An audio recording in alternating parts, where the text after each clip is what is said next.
So sabi dito, you will receive power when the Holy Spirit come upon you and you will be my witnesses. Sabi ni Jesus, kayo'y magiging mga saksi ko.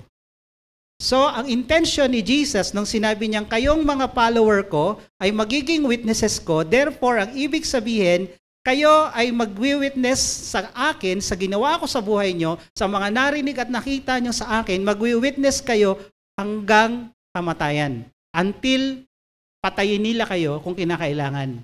You are willing to die for what you believe. You are willing to die for what you hear, what you saw, and what you experience with God. You are willing to die for Jesus.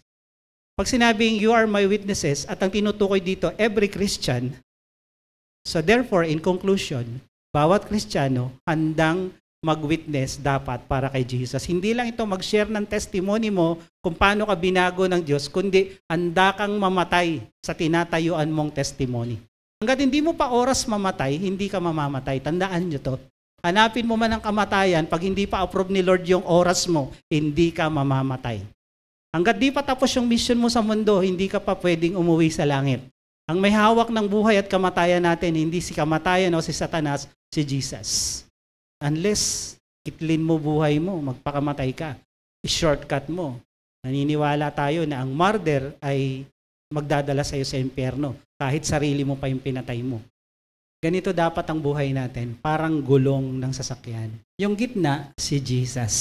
Itong part na to, work, family, leisure, ministry, business, yung maliliit na yan. Sa lahat ng ginagawa mo, relationship, si Jesus pa rin ang sentro ng lahat ng yan.